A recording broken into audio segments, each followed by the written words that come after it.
Jagadish? Chapter 90. The last chapter, and we start chapter 1 next week. Again, this will be our third time around. Let me know, Jagadish. So we'd like to welcome everyone for our Sunday weekly Krishna book reading to Srila Prabhupada. And before we begin, let us offer our respectful obeisances to Srila Prabhupada and to each other. Nama Om Vishnuvadaya Krishna Prastaya Bhutale Srimati Bhakti-Vedanta Swaminiti Namane Namaste Saraswati Deve Gauravani Pacharane Nirvisesha Sunyavadi Paskachadi Shatarane. To each other, Vanshakalpa Drubhyascha Kripa Sindhu Bhyevacha Titanam Pavanebhyo Vaishnavebhyo Namo Namaha. So today you can get your Krishna books out and turn to chapter 90. We're at the last chapter of Krishna book, and this is a very, very wonderful chapter called Summary Description of Lord Krishna's Pastimes. After returning from the spiritual kingdom, which he was able to visit personally with Krishna, Arjuna was very much astonished. He thought to himself that although he was only an ordinary living entity, by the grace of Krishna, it had been possible for him to see the spiritual world. Not only had he seen the spiritual world, but he had also personally seen the original Mahavishnu, the cause of the material creation. It is said that Krishna never goes out of Vrindavan. Vrindavanam parityajya padam ekam nagachati. Krishna is supreme in Mathura. He is more supreme in Dwarka, and he is most supreme in Vrindavan. Krishna's pastimes in Dwarka are displayed by his Vasudev portion. Yet, there is no difference between the Vasudev portion manifested in Mathura and Dwarka and the original manifestation of Krishna in Vrindavan. In the beginning of this book, we have discussed that when Krishna appears, all of his incarnations, plenary portions, and portions of the plenary portions come with him. Thus, some of his different pastimes are manifested not by the original Krishna himself, but by his expansions. Why Arjuna was puzzled by Krishna's going to see KRSNA Vishnu in the spiritual world is fully discussed in the commentaries of Srila Vishwanath Chakravarti Thakur as follows. It is understood that the speech of Mahavishnu that he was very eager to see Krishna. It may be said, however, that since Mahavishnu took away the Brahmana's son, he must certainly have gone to Dwarka to do so. Therefore, why did he not see Krishna there? A possible answer is that unless Krishna gives his permission, he cannot see even by the Mahavishnu lying in the causeless ocean of the spiritual world. Thus Mahavishnu took away the Brahmana's son one after another just after their birth, so that Krishna would come personally to the causeless ocean to retrieve them, and then Mahavishnu would be able to see him again. If that is so, the next question is this: why would Mahavishnu come to Dwarka personally if he were not able to see Krishna? Why did he not send some of his associates to take the sons of the Brahmanas? A possible answer is that it is very difficult to put any of the citizen of Dwarka into trouble in the presence of Krishna. Therefore, because it was not possible for any of Mahavishnu's associates to take away the Brahmana's son, he personally came to take them.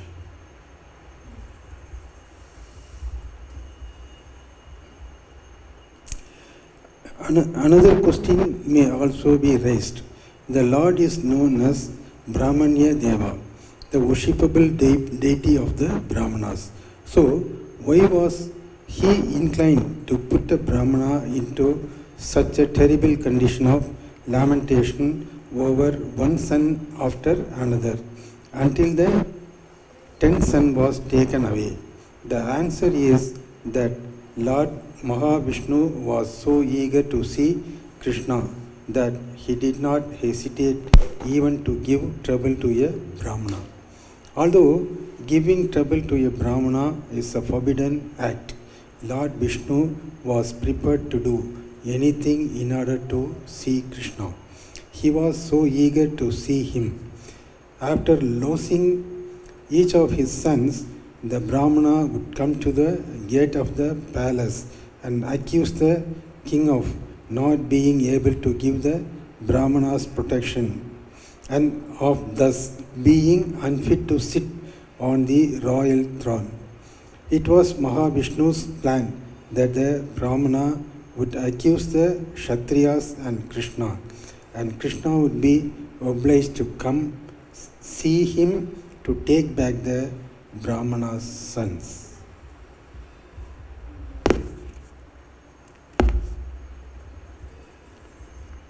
Still another question may be raised. If Mahavishnu cannot see Krishna, then how was Krishna obliged to come before him after all to take back the sons of the Brahmana? The answer is that Lord Krishna went to see Lord Mahavishnu not exactly to take back the sons of the Brahmana, but only for Arjuna's sake. His friendship with Arjuna was so intimate that when Arjuna prepared himself to die by entering a fire, Krishna wanted to give him complete protection.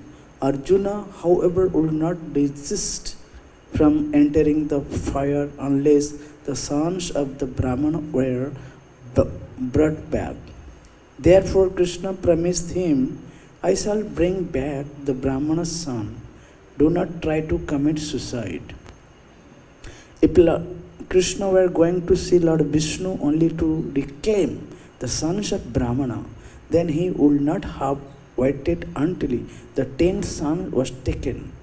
But when the 10th son was taken away by Lord Mahavishnu, and when Arjuna was therefore ready to enter the fire because his promise was going to prove false, that serious situation made Lord Krishna decide to go with Arjuna to see Mahavishnu. It is said that Arjuna is an empowered incarnation of Naranarayana. He is even sometimes called Naranarayana. The Naranarayan incarnation is one of the Vishnu's plenary expansions. Therefore, when Krishna and Arjuna went to see Lord Vishnu, it is to be understood that Arjuna visited in his Naranarayan capacity, just as Krishna, when he displayed his pastimes in Dwaraka, acted in his Vasudev capacity. Let's all read slowly so the devotees online can hear. After visiting the spiritual world, Arjuna concluded that whatever opulence anyone can show within the material or spiritual worlds is all a gift of Lord Krishna. Lord Krishna is manifested in various forms as Vishnu Tattva and Jiva Tattva, or in other words, as Swamsha and Vibhinnamsha. Vishnu Tattva is known as Swamsha and Jiva Tattva is known as Vibhinnamsha. He can, therefore, display himself by his different transcendental pastimes in the portion of either Swamsha or Vibhinnamsha as he likes, but still he remains the original Supreme Personality of Godhead.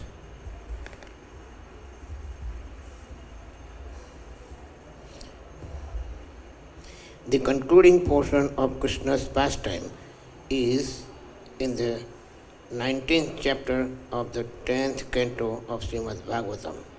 And in this chapter, Sukadeva Goswami wanted to explain how Krishna lived happily at Dwarka with all opulences.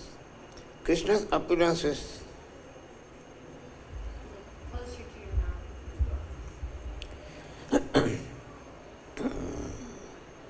Krishna's opulences of the strength has already been displayed in his different pastimes, and how it will be shown how his residents of Dwarka displayed his opulences of wealth and beauty.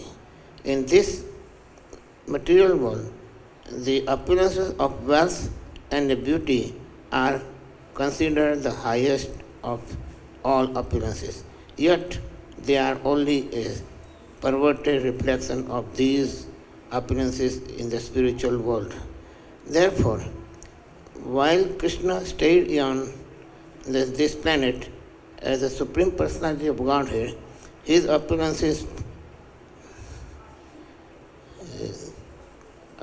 of wealth and beauty had no comparison within the three worlds. Krishna enjoyed 16,000 beautiful wives, and he is the most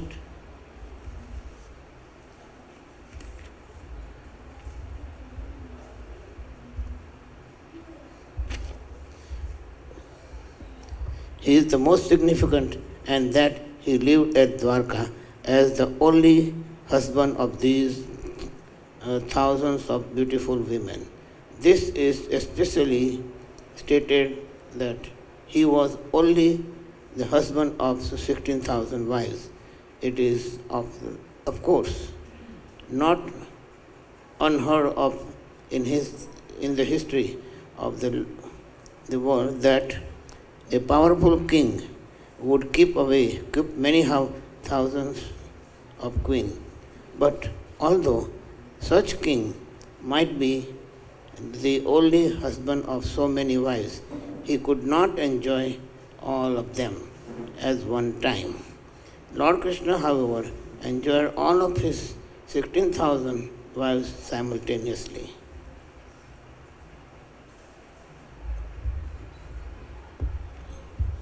Although it may be said that yogis also can expand their bodies into many forms, the yogi's expansion and Lord Krishna's expansion are not the same. Krishna is therefore sometimes called Yogeshwara, the master of all yogis. In the Vedic literature, we find that the yogi, Shabhara Muni, expanded himself into 8, but that expansion was like a television expansion. The television image is manifested in millions of expansions, but those expansions cannot act differently. They are simply reflections of the original and can only act exactly as the original does. Krishna's expansion is not material, like the expansion of the television or the yogi. When Narada visited the different palaces of Krishna, he saw that Krishna, in his different expansions, was variously engaged in each and every palace of the queens.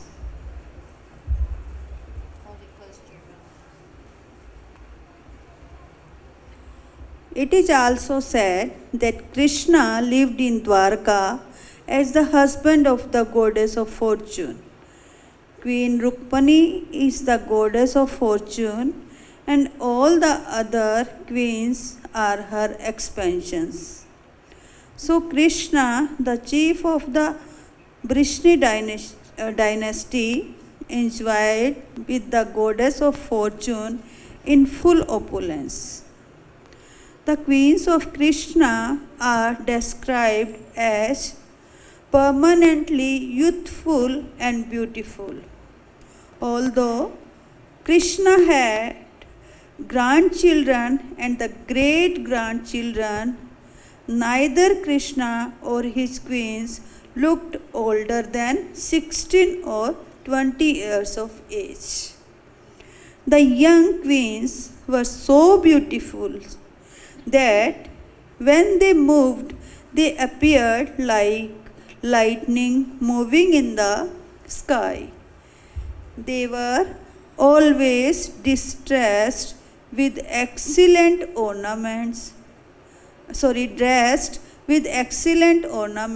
and garments, and were always engaged in sportive activities like dancing, singing, or playing ball on the roofs of the palaces. The dancing and tennis playing of girls in the material world are perverted reflections of the original pastimes of the original personality of Godhead, Krishna and his wives.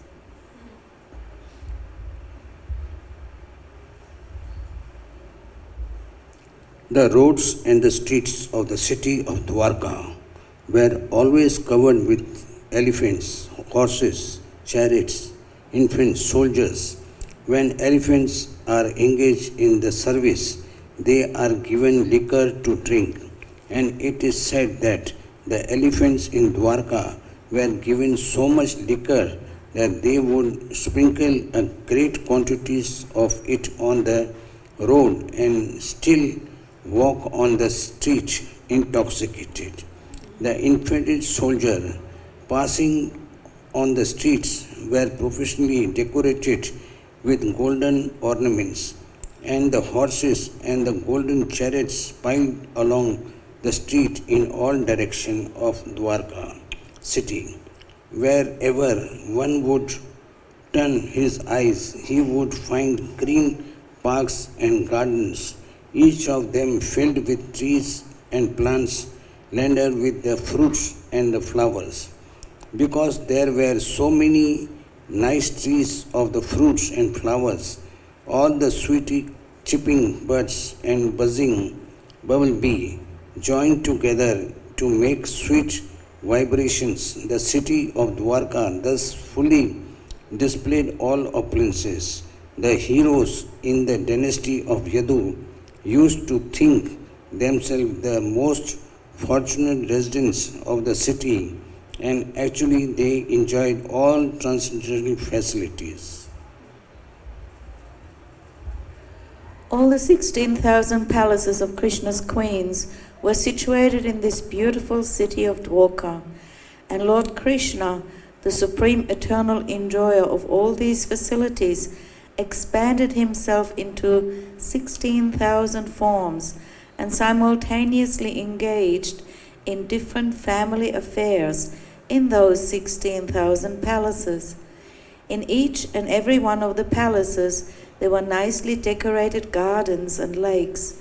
The crystal clear water of the lakes contained many blooming lotus flowers of different colors like blue, yellow, white and red, and the saffron powder from the lotus flowers was blown all around by the breeze.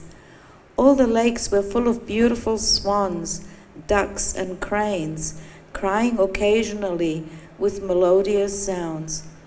Lord Sri Krishna sometimes entered those lakes or the rivers with his wives and enjoyed swimming pastimes with them in full jubilation. Sometimes the wives of Lord Krishna, who were all goddesses of fortune, would embrace the Lord in the midst of the water while swimming or taking a bath, and the red vermilion of kumkum decorating their beautiful breasts would adorn the chest of the Lord with a reddish color.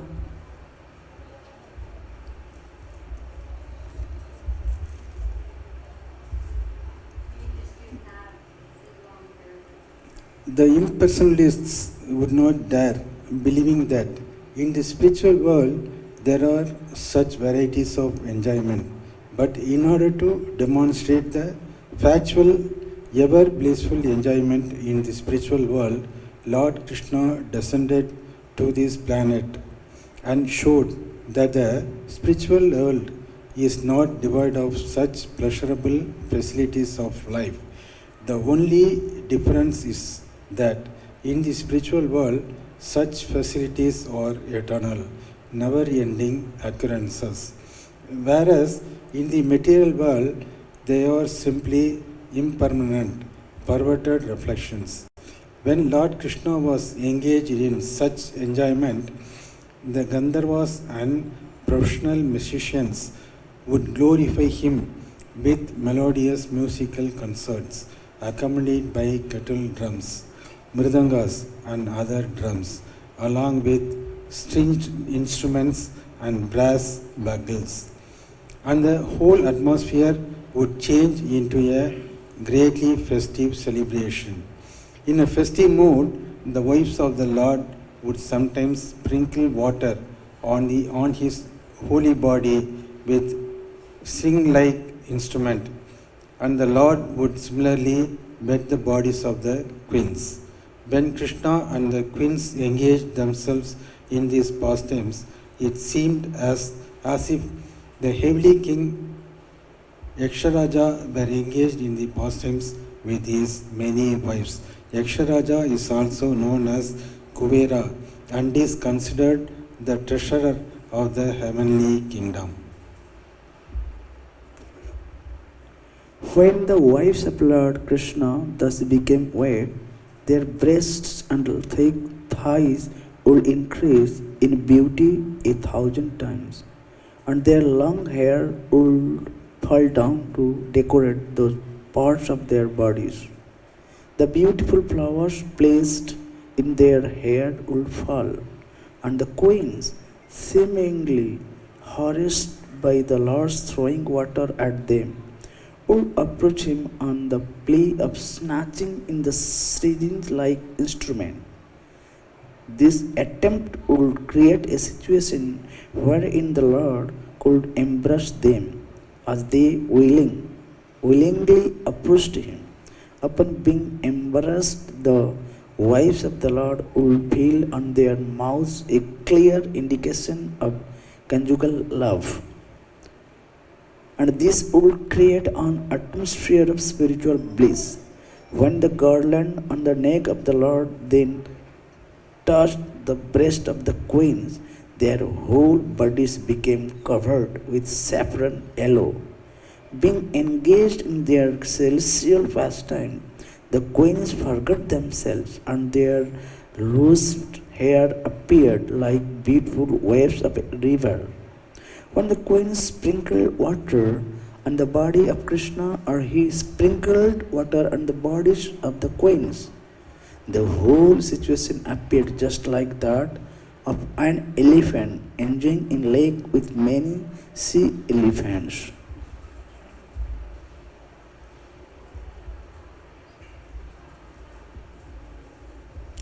After enjoying fully amongst themselves, the queens and Lord Krishna would come out of the water, and they would give up their wet garments, which were very valuable, to be taken away by the professional singers and dancers. These singers and dancers had no means of subsistence other than the rewards of valuable garments and ornaments left by the queens and kings on such occasions.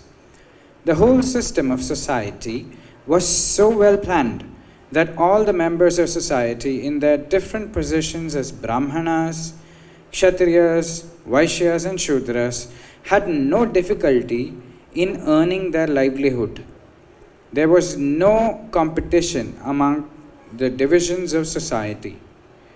The original conception of the caste system was so planned that a group of men engaged in a particular type of occupation would not compete with another group of men engaged in a different occupation. In this way, the Lord Krishna used to enjoy the company of his 16,000 wives. Some devotees of the Lord who want to love the Supreme Personality of Godhead in the mellows of conjugal love are elevated to the position of becoming wives of Krishna. And Krishna keeps them always attached to him by his kind behavior. Krishna's behavior with his wives, his movement, his talking with them, his smiling, his embracing, and similar other activities, which are just like those of loving husband, kept them away very much, attached to him. That is the highest perfection of life. If someone remains always attached to the Krishna, it is to be understood that he is liberated and his life is successful. With any devotees who love Krishna with his heart and soul, Krishna reciprocates in such a way that the devotee cannot but remain attached to him. The reciprocal dealing of Krishna and his devotees are so attractive that the devotees cannot think of any subject matter other than Krishna.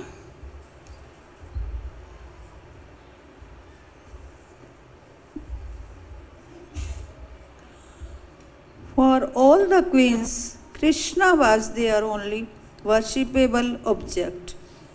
They were always absorbed in thought of Krishna and lotus-eyed and beautifully blackish personality of Godhead.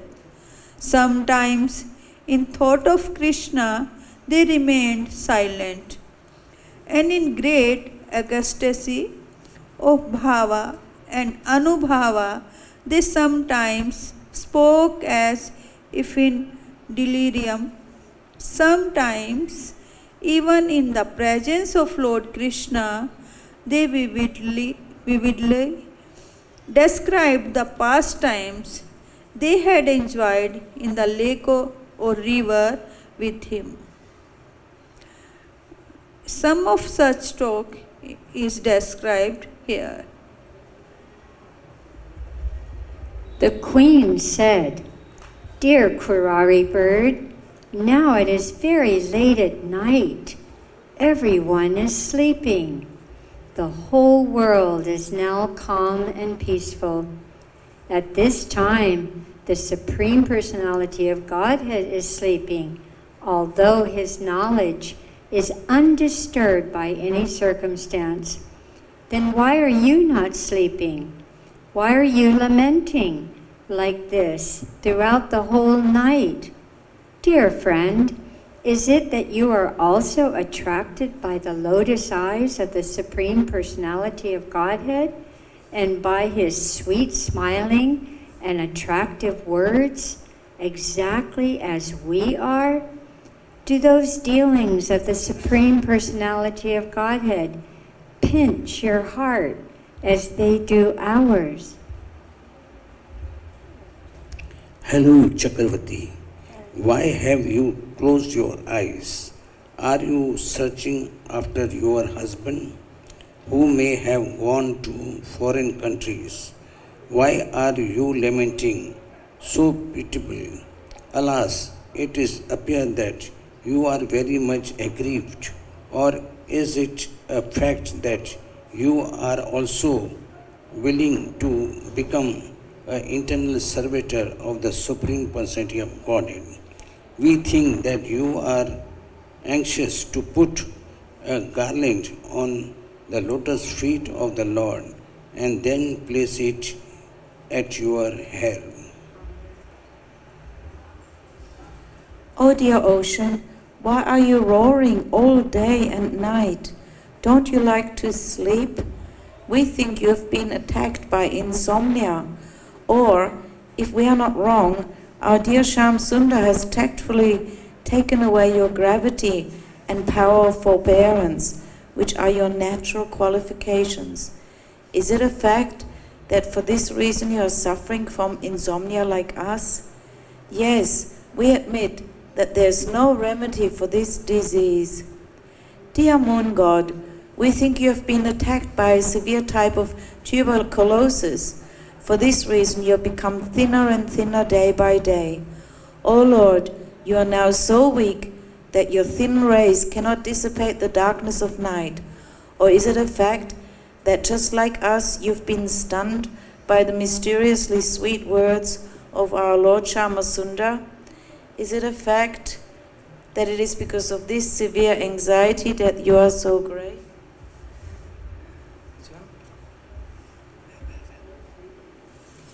Hare Krishna.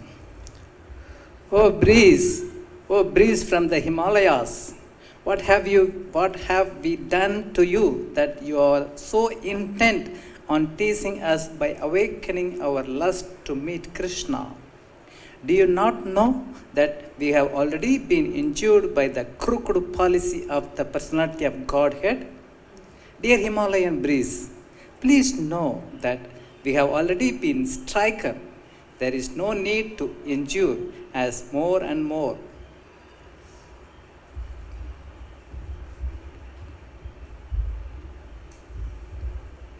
Dear beautiful cloud, the color of your beautiful body exactly resembles the bodily hue of our dearmost Shyamasundara.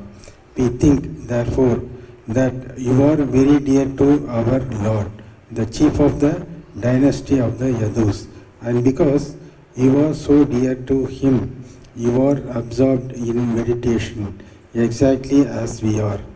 We can appreciate that your heart is full of anxiety for Shyamasundara. You appear excessively eager to see him, and we see that for this reason only. Drops of tears are gliding down from your eyes, just as they are from ours.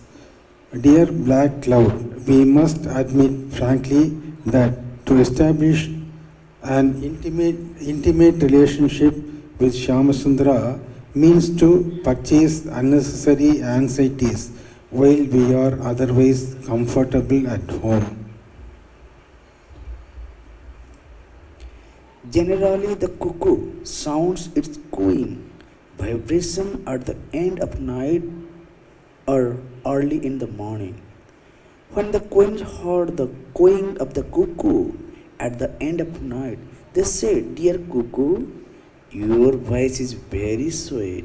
As soon as you vibrate your sweet voice, we immediately remember Shyama Sundar because your voice exactly resembles his. We must frankly admit that your voice is imbued with nectar, and it is so invigorating that it is competent to bring back life to those who are almost dead in separation from their dearmost friend. So we are very much obliged to you. Please let us know how we can welcome you or how we can do something for you."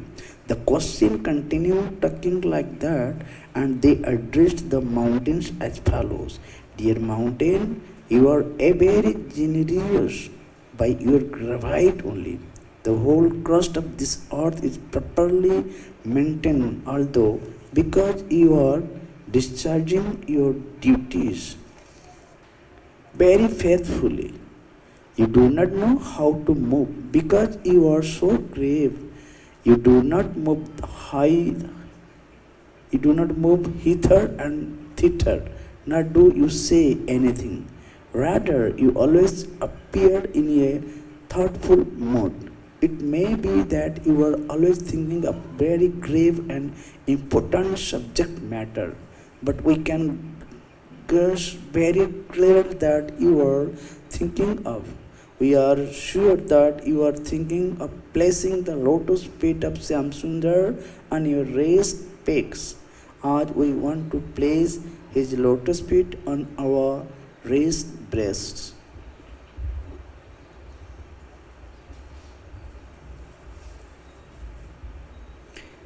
Dear dry rivers, we know that because this is the summer season, all your beds are dry and you have no water. Because all your water has now been dried up, you are no longer beautified by blooming lotus flowers. At the present moment, you appear very lean and thin, so we can understand that your position is exactly like ours.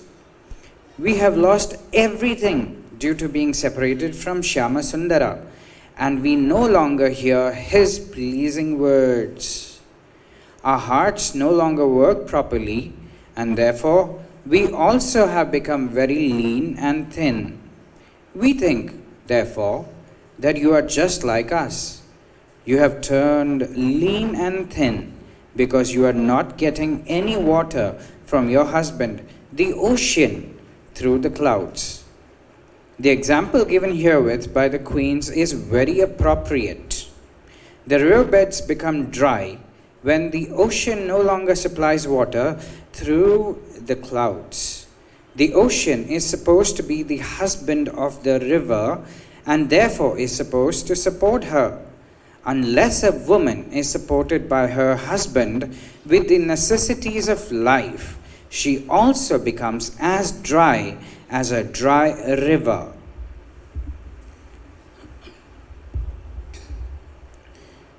One queen addressed a swan as follows: My dear swan,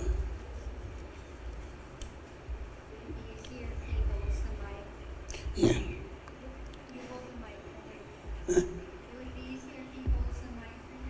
Okay. My dear swan, please come here. Come here. You are welcome. Please sit down and take some milk. My dear swan, can you tell me if you have any messages from Shyamsundar? I take you to be the messenger from him. If you have any such news, please tell me. Oh, Shyamsundar our Shyamsundar is always very independent. He never comes under the control of anyone. We have all failed to control him, and therefore we ask you to be keeping himself well. I may inform you that Shyamsundar is very fickle. His friendship is always temporary. It breaks even by the slight agitation. But would you kindly explain why he is so unkind to me? Formerly, he said that I alone am his dearmost wife. Does he remember this assurance? Anyway, you are welcome. Please sit down, but I cannot accept your entry to go to Shyamsundar. When he does not care for me, why should I be mad after him?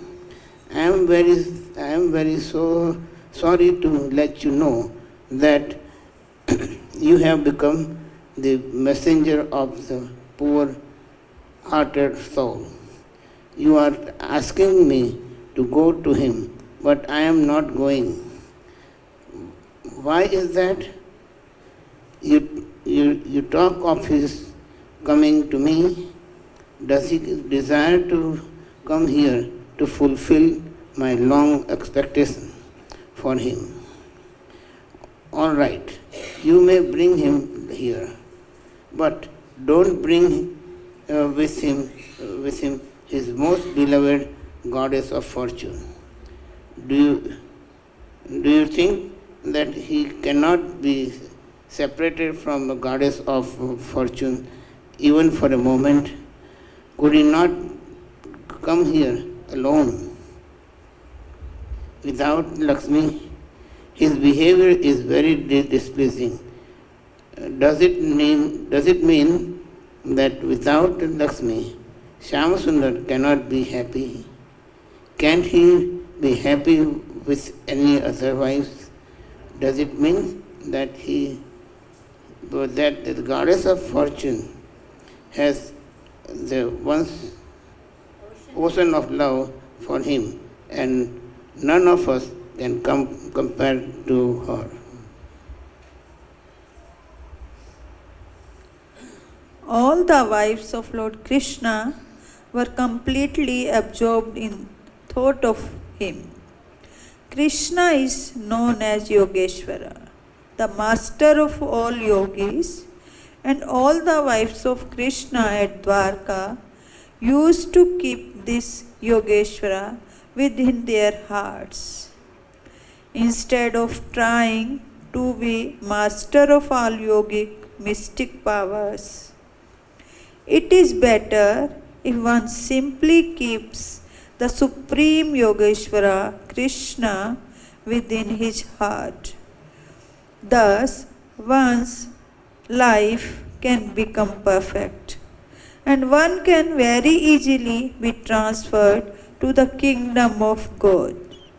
It is to be understood that all the queens of Krishna who lived with him at Dwarka were in their previous lives very greatly exalted devotees who wanted to establish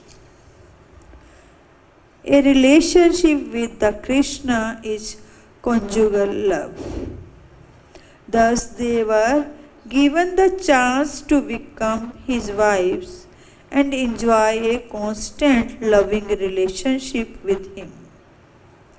Ultimately, they were all transferred to the Vaikuntha planets. The supreme absolute truth, personality of Godhead, is never impersonal. All the Vedic scriptures glorify the transcendental performance of his various personal activities and pastimes.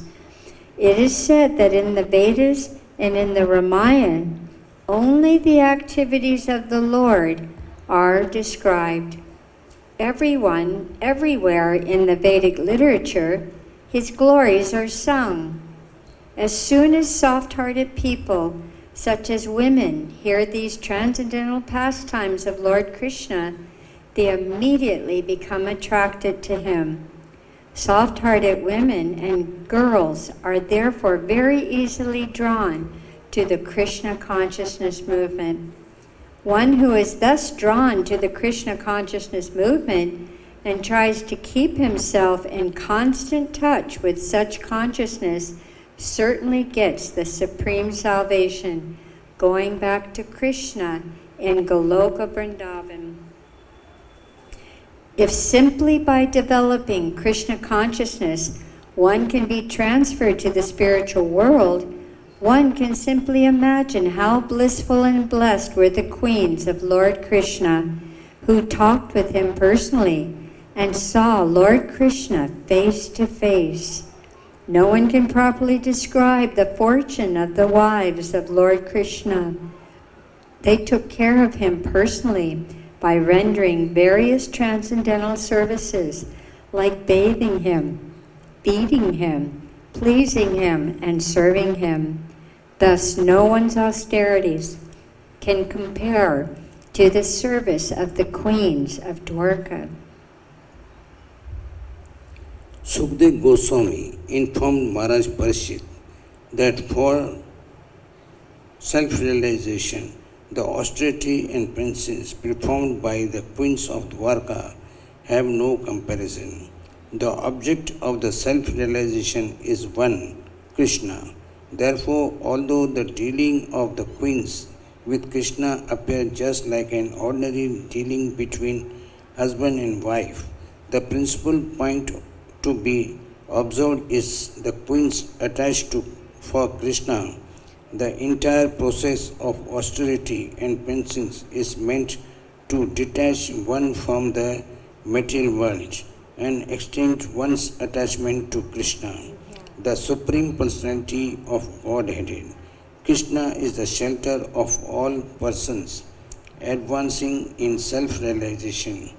As an ideal householder, he lived with his wives and performed the Vedic rituals just to show less intelligent person that the Supreme Lord is never impersonal. Krishna lived with the wives and children in all opulences, exactly like an ordinary conditioned soul, just to teach those souls who are actually conditioned that they must enter into the family circle of Krishna, where he is the center. For example, the members of Yadu dynasty lived in the family of Krishna, and Krishna was the center of all their activities. Renunciation is not as important as enhancing one's attachment to Krishna. The Krishna consciousness movement is especially meant for this purpose. We are preaching the principle that it doesn't matter whether a man is a sannyasi or a grihastha, householder. One simply has to increase his attachment for Krishna, and then his life is successful. Following in the footsteps of Lord Sri Krishna, one can live with his family members or within the society of or nation, not for the purpose of indulging in sense gratification, but to realize Krishna by advancing in attachment for him. There are 4 principles of elevation from conditioned life to the life of liberation, which are technically known as dharma, artha, kama and moksha: religion, economic development, sense gratification and liberation. If one lives a family life following in the footsteps of Lord Krishna's family members, one can achieve all 4 of these principles of success simultaneously by making Krishna the center of all activities. It is already known to us that Krishna had 16,108 wives. All these wives were exalted, liberated souls, and among them Queen Rukmini was the chief. After Rukmini, there were 7 other principal wives, and the names of the sons of these 8 principal queens have already been mentioned. Besides the sons born of these 8 queens, Lord Krishna had 10 sons by each of the other queens. Thus altogether Krishna's sons numbered 16,108 times 10. One should not be astonished to hear that Krishna had so many sons. One should always remember that Krishna is the Supreme Personality of Godhead, that he has unlimited potencies. He claims all living entities as his sons. So the fact that he had 181,080 sons attached to him personally should be no cause for astonishment. Among Krishna's greatly powerful sons, 18 sons were Maharathas. The Maharathas could fight alone against many thousands of foot soldiers, charioteers, cavalry and elephants. The reputations of these 18 sons are very widespread and are described in almost all the Vedic scriptures. The 18 Maharatha sons are listed as Pratimna, Aniruddha, Diptiman, Banu, Shamba, Madhu, Brahad Banu, Chitra Banu, Brika, Aruna, Pushkara.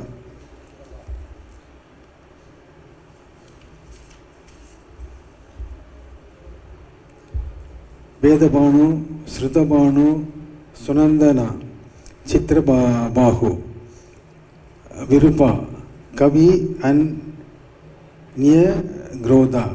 Of these 18 Maharatha sons of Krishna, Pradyumna is considered the foremost. Pradyumna happened to be the eldest son of Queen Rukmini, and he inherited all the qualities of his great father Lord Krishna. He married the daughter of his maternal uncle Rukmi, and from that marriage Aniruddha was born. Aniruddha was so powerful that he could fight against 10,000 elephants. He married the granddaughter of Rukmi, the brother of his grandmother Rukmini. Because the relationship between these cousins were distant, such a marriage was not uncommon. Aniruddha's son was Braja. Aniruddha's son was Vrajra. When the whole Yadu dynasty was destroyed by the curse of some Brahmanas, only Vrajra survived. Vrajra had one son, whose name was Pradibahu. The son of Pradibahu was named Subahu. The son of Subahu was named Santasena, and the son of Santasena was Sadasena. It is stated by Sukdev Goswami that all the members of the Yadu dynasty had many children, just as Krishna had many sons, grandsons and great-grandsons. Each one of the kings named herewith also had similar family extensions. Not only did all of them have many children, but all were extraordinarily rich and opulent.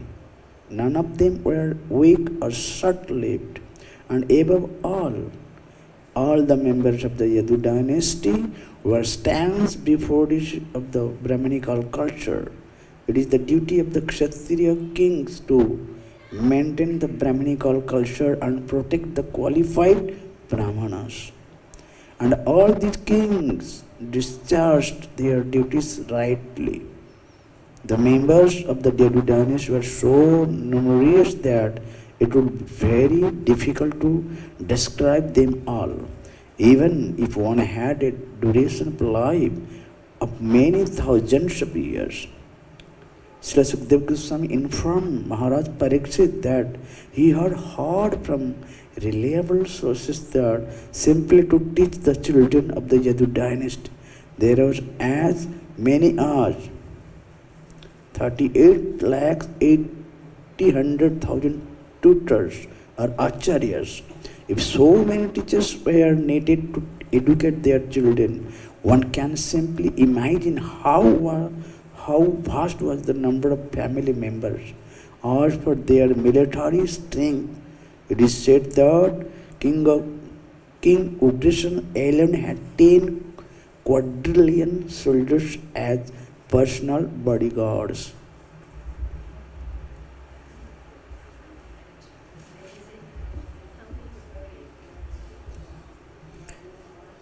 Before the advent of Lord Krishna, within this universe, there were many battles between the demons and the demigods. Many demons died in the fighting, and they all were given the chance to take birth in high royal families on this earth. Because of their royal exalted posts, all these demons became very much puffed up, and their only business was to harass their subjects.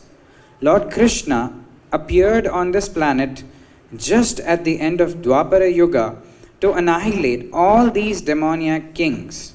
As it is said in the Bhagavad-Gita, Paritranaya sadhunam vinashaya cha dushkritam. The Lord comes to protect the devotees and annihilate the miscreants. Some of the demigods were asked to appear on this earth to assist in the transcendental pastimes of Lord Krishna. When Krishna appeared, he came in the association of his eternal servitors, but some of the demigods also were requested to come down to assist him, and thus they took their births in the Yadu dynasty. The Yadu dynasty had 101 clans in different parts of the country. All the members of these different clans respected Lord Krishna in a manner befitting his divine position, and all of them were his devotees, heart and soul. Thus, all the members of the Yadu dynasty were very opulent, happy, and prosperous, and they had no anxieties. Because of their implicit faith in and devotion to Lord Krishna, they were never defeated by any other kings. Their love for Krishna was so intense that in their regular activities, in sitting, sleeping, traveling, talking, sporting, cleansing, bathing, they were simply absorbed in thoughts of Krishna and paid no attention to bodily necessities. That is the symptom of a pure devotee of Lord Krishna, just as when a man is fully absorbed in some particular thought, he sometimes forgets his other bodily activities. The members of Yadu dynasty acted automatically for their bodily necessities, but their actual attention was always fixed on Krishna. Their bodily activities were performed mechanically, but their minds were always absorbed in Krishna consciousness.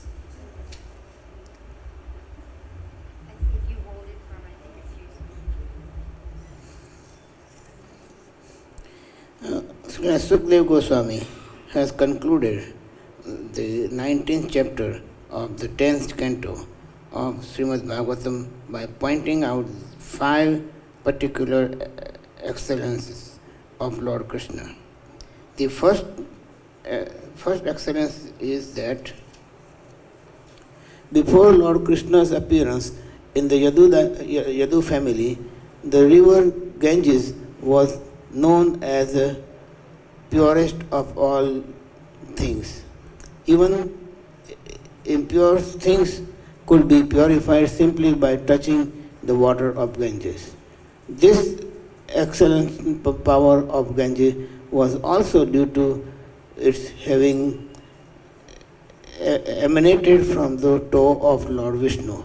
But when Lord Krishna, the Supreme Vishnu, appeared in the family of Yadu dynasty, he traveled personally throughout the kingdom of the Yadus, and by his intimate association with the Yadu dynasty, the whole family not only became very famous but also became more effective in purifying others than the water of Ganges.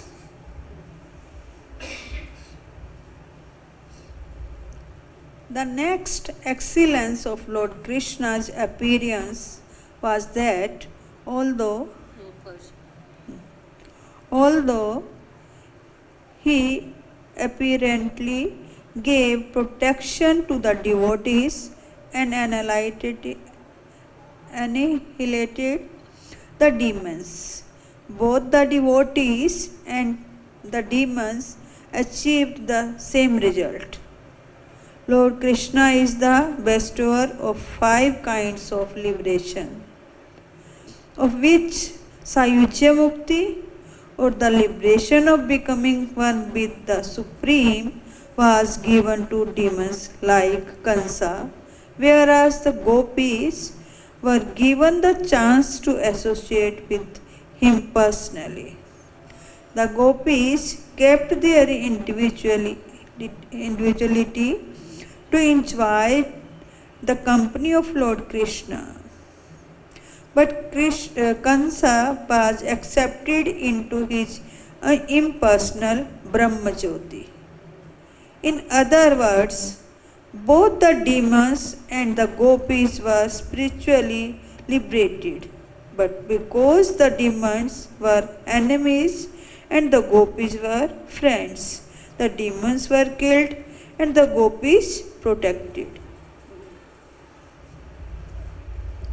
The third excellence of Lord Krishna's appearance was that the goddess of fortune, who is worshipped by demigods like Lord Brahma, Indra, and Chandra, remained always engaged in the service of the Lord, even though the Lord gave more preference to the gopis. Lakshmiji, the goddess of fortune, tried her best to be on an equal level with the gopis, but she was not successful. Nevertheless, she remained faithful to Krishna, although she generally does not remain in one place, even if worshipped by demigods like Lord Brahma.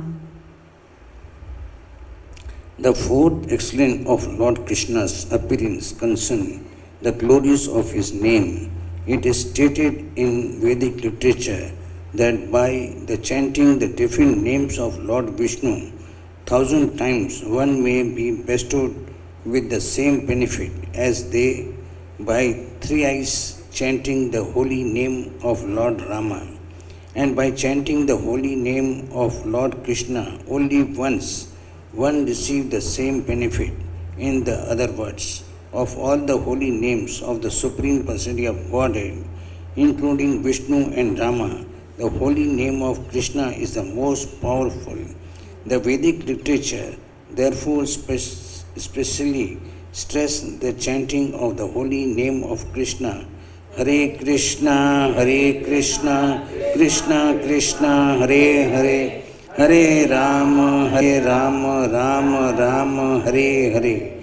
Lord Chaitanya introduced this chanting of holy name of Krishna in this age, thus making liberation much more easily obtainable than in the other ages. In other words, Lord Krishna is more excellent than his incarnation, although all of them are equally the Supreme Personality of Godhead. The fifth excellence of Lord Krishna's appearance is that he established the most excellent of all religious principles by his one statement in the Bhagavad-Gita, that simply by surrendering unto him one can discharge all the principles of religious rites. In the Vedic literature, there are 20 kinds of religious principles mentioned, and each of them is described in different sastras. But Lord Krishna is so kind to the fallen, conditioned souls of this age that he personally appeared and asked everyone to give up all kinds of religious rites and simply surrender unto him. It is said that this age of Kali is 3/4 divide of religious principles. Hardly 1/4 of the principles of religion are still observed in this age. But by the mercy of Lord Krishna, not only has this void of Kali Yuga been completely filled, but the religious process has been made so easy that simply by rendering transcendental loving service unto the Lord Krishna, by chanting his holy names, Hare Krishna, Krishna Krishna, Hare Hare, Hare Rama, Rama Rama, Hare Hare, one can achieve the highest result of religion, namely being transferred to the highest planet within the spiritual world, Goloka Vrindavana. Considering all this, one can immediately appreciate the benefit of Lord Krishna's appearance on the earth and understand that he is giving relief to the people of the world by his appearance was not at all extraordinary. Do we have to finish?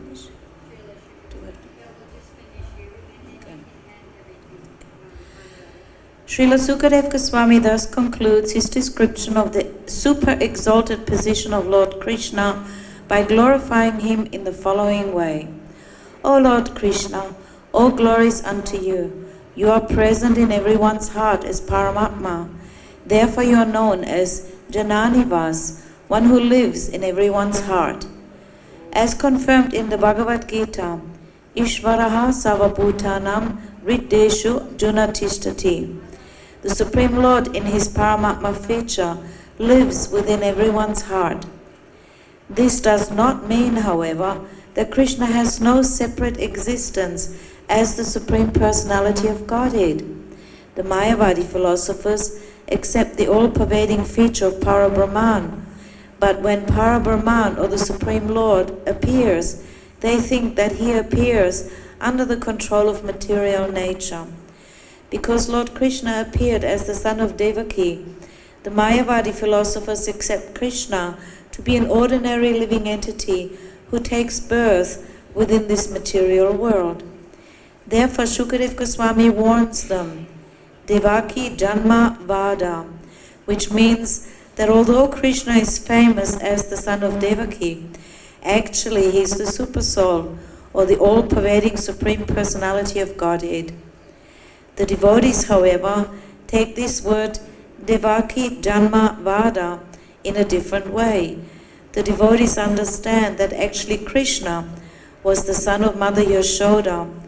Although Krishna first appeared as the son of Devaki, he immediately transferred himself to the lap of Mother Yashoda, and his childhood pastimes were blissfully enjoyed by Mother Yashoda and Nanda Maharaj. This fact was admitted by Vasudeva himself when he met Nanda Maharaj and Yashoda at Kurukshetra. He admitted that Krishna and Balaram were actually the sons of Mother Yashoda and Nanda Maharaj. Vasudeva and Devaki were only their official father and mother. The actual father and mother were Nanda and Yashoda. Therefore, Shukadeva Goswami describes Lord Krishna as Devaki Janma Vada. And we conclude today's Krishna book reading with this chapter of the 90th chapter in Krishna book, entitled Summary Description of Lord Krishna's Pastimes, and we'll continue next Sunday with a paragraph beginning, Shukadeva Goswami then glorifies the Lord. So thank you very much, dear devotees, for your attention. We pay our humble obeisances to Srila Prabhupada.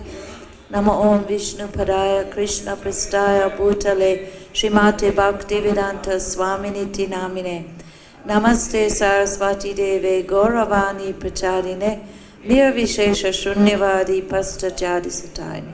We pay our humble obeisances to all devotees of the Lord. Vancha Kalpa Tarubhyascha Kripa Sindhubhya Evacha Patitanam Pavanebhyo Vaishnavebhyo Namo Namaha. Srila Prabhupada Ki Jai. Krishna book reading Ki Jai.